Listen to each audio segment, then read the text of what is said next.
안녕하세요. 제2강 시편에 대해서 잘 공부하셨습니까? 이번 제2강의 토론 문제는 시편을 이해하는 데 있어서 가장 중요한 부분이 무엇이라고 생각하는가입니다. 이 토론 문제에는 특정한 정답이 없습니다. 우리 각 학우님께서 느끼는 것을 함께 나누었으면 좋겠다라는 의미에서 이 토론 문제를 제시했습니다. 그리고 또 제가 느끼는 것도 여러분과 함께 나누기를 원합니다. 구약 성서의 대부분의 책들은 하나님께서 그의 백성 이스라엘에게 주신 말씀이라면 시편은 그의 백성 이스라엘이 하나님께 드리는 기도와 찬양입니다. 이러한 시편은 유형별로 찬양 시편, 탄원 시편, 감사 시편, 신뢰 시편, 지혜 시편, 토라 시편, 시온의 노래, 제왕 시편 등으로 구분하여 각 유형별 시편의 특징과 내용을 파악할 수 있습니다. 또한 대부분의 시편에 있는 표제에 담겨 있는 정보를 통해서 시편을 이해하는 데 도움을 얻을 수도 있습니다.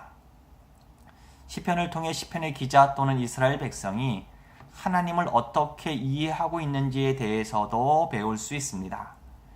시편에 나와 있는 여러 형태의 평행법을 통해 수학적이며 문학적인 특징들을 파악할 수도 있습니다. 이러한 요소들 모두가 시편을 이해하는 데 중요한 부분이라는 것을 부정하지는 않지만 저는 시편을 이해함에 있어서 가장 중요한 것은 시편 기자의 찬양과 기도가 나의 찬양과 기도가 되어야 한다는 것입니다. 그럴 때 우리는 시편 속으로 들어갈 수 있습니다. 즉 우리는 시편에 대하여 배우기보다는 시편 속으로 들어가서 그 찬양과 기도가 나의 고백이 되어야 합니다. 성서는 인간의 글로 쓰여진 하나님의 말씀입니다. 이 정의에는 성서에 대한 두 가지 측면이 제시됩니다.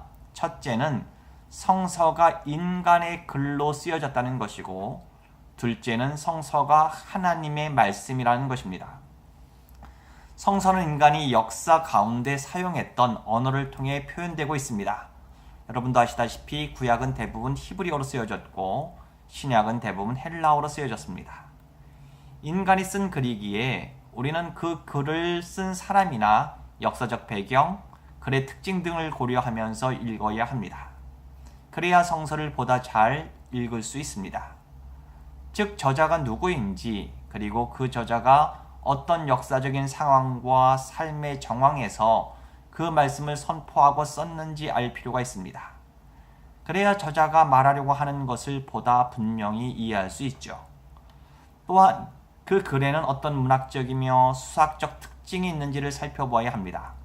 왜냐하면 저자는 문학적이며 수학적 기교를 통해 자신이 말하고자 하는 메시지를 보다 효과적으로 전달하고 있기 때문입니다. 그러므로 성서의 문학적 특징들을 살펴보는 것은 성서의 메시지를 보다 잘 이해하는 데 있어서 필수적이라고 할 수 있습니다. 이와 같이 성서의 역사적 배경이나 문학적 특징은 우리의 성서 읽기에 있어서 매우 중요한 요소들입니다.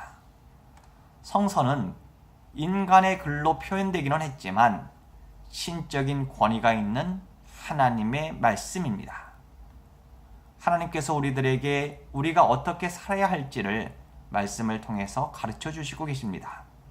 즉 성서는 우리의 신앙과 삶에 있어서 표준과 기준이 되는 말씀입니다. 이것을 정경이라고 하죠.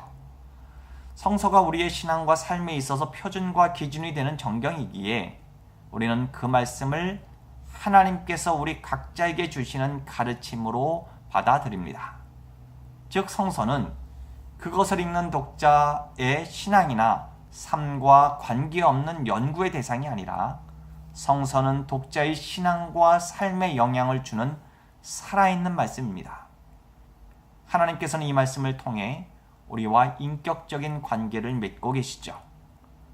그러므로 우리는 성서를 지금 하나님께서 나에게 주시는 말씀으로 받아들이고 그 말씀에 경청하면서 그 말씀이 나를 읽도록 해야 합니다. 말씀 앞에서 자신의 모습을 발견하고 말씀이 가르치는 대로 자신의 모습을 변화시켜야 합니다. 이것은 우리가 성서를 읽는 것이 아니라 성서가 우리를 읽는 과정입니다. 즉 성서를 하나님의 말씀으로 인정하는 것은 성서의 우리 읽기에 있어서 근본적인 전제입니다. 성경의 대부분의 책은 하나님께서 우리들을 향해 선포한 말씀이라면 시편은 우리 인간이 하나님을 향해 드리는 기도와 찬양입니다. 시편은 하나님께서 우리 인간에게 선포한 말씀이라기보다는 우리 인간이 하나님께 드린 신앙과 삶의 고백입니다.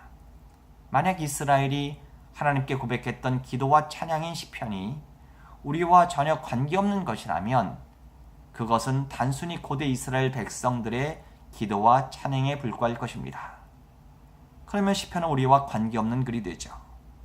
시편의 문학적인 특징과 심미적인 요소를 발견한다 할지라도, 아니 시편의 신학적 주제들을 발견한다 할지라도 그것이 지금 그 시편을 읽는 우리와 관계없는 것이라면 시편은 단순히 고대 이스라엘 백성들의 고백에 불과할 것입니다. 시편을 읽는 독자와 관계없는 고대의 글에 불과할 것이죠. 그러나 시편이 성서에 들어와 정경이 되었다는 것은 시편의 저자에게만 의미 있는 것이 아니라 그 후에 그것을 읽는 독자들에게도 의미 있는 말씀이 되었다는 뜻입니다. 그것이 시편 저자의 고백만이 아니라 그것을 같은 마음으로 읽는 우리들의 고백이 되어야 한다는 것입니다. 우리가 시편을 읽지만 동시에 시편도 우리를 읽습니다. 그래서 우리를 시편의 세계로 초대하고 우리가 시편 속으로 들어가도록 이끕니다. 그 가운데 시편은 우리의 고백도 되도록 만듭니다. 시편이 나의 고백이 되는 것, 나의 노래가 되는 것, 나의 기도가 되는 것, 그것이 시편을 이해함에 있어서 가장 중요한 부분이 아닌가 생각합니다. 여러분 두 번째 시간, 두 번째 강의 공부하느라 수고 많으셨습니다. 다음 강의 때 다시 뵙겠습니다. 감사합니다.